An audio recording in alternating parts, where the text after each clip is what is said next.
For nearly 300 years, the Targaryens ruled the Seven Kingdoms with fire and blood. But in the end, their dynasty did not fall to dragons or ancient prophecy, but to the choices of men. Love, honor, and vengeance set the realm ablaze, and from those ashes rose Robert's Rebellion, the war that ended a dynasty and reshaped Westeros forever.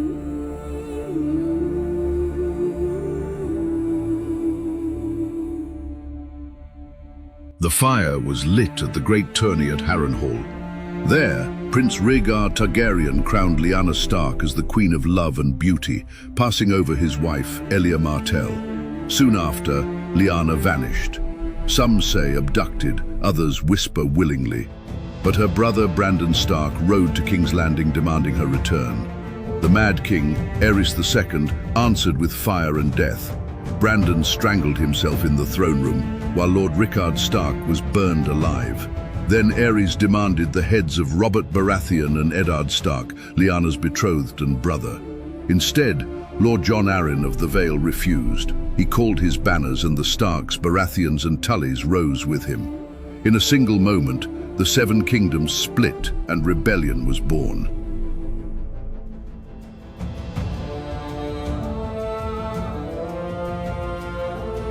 Robert Baratheon struck quickly at Summerhall, defeating 3 loyalist houses in a single day.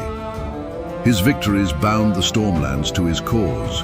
In the Vale, Jon Arryn crushed the loyalists at Gulltown, securing his power. But Eddard Stark faced the longest road, a perilous journey through the Vale, across stormy seas, and back to Winterfell to summon the North.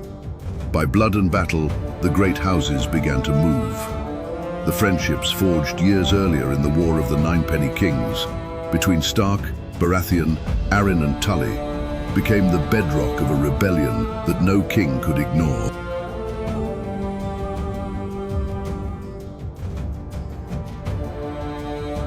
The Mad King rallied his banners, and the might of the Reach soon marched under Mace Tyrell. At Ashford, Robert was outmaneuvered.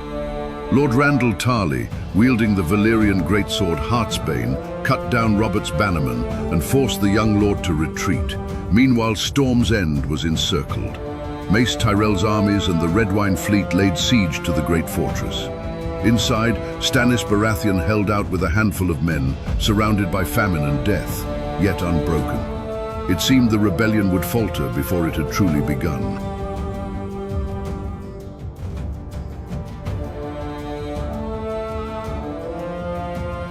Robert himself was wounded and hunted, hiding in the town of Stony Sept.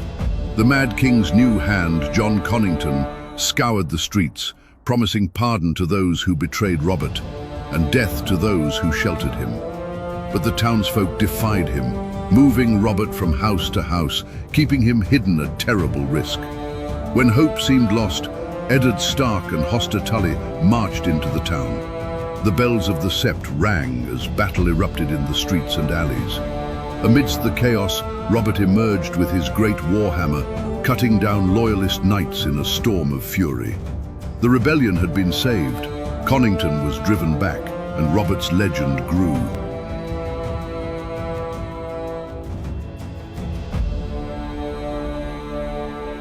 The fate of the realm would be decided on the waters of the Trident.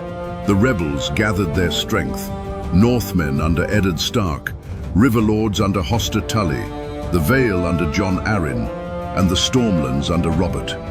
Facing them stood Prince Rhaegar, returned at last, with 40,000 loyalists at his back. The two hosts clashed at the Ruby Ford. The battle raged across the river, blood mingling with the waters. On the banks, Robert Baratheon met Prince Rhaegar face to face. Rhaegar wore black armor adorned with rubies shining like dragonfire. With one crushing blow of his warhammer, Robert shattered Rhaegar's chest, and the river ran red with the prince's blood. His rubies scattered into the current, giving the ford its name. With their prince dead, the loyalist army broke and fled. The Targaryen cause was lost.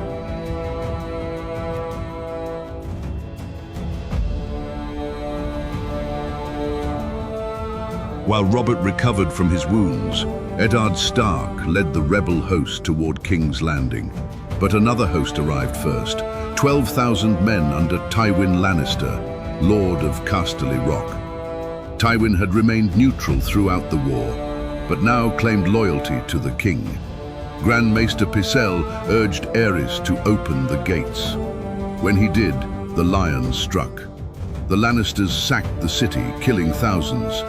In the Red Keep, Sir Jaime Lannister, sworn to protect the king, watched Aerys demand wildfire be unleashed upon the city. Jaime struck down Rossart, the pyromancer, then slew the king himself, ending the reign of fire before it began. For this, he would be remembered forever as the Kingslayer. Rhaegar's wife, Elia Martell, and their children, Rhaenys and young Aegon, were butchered by Lannister men. The blood of the dragon was spilled in the very palace they had ruled for centuries.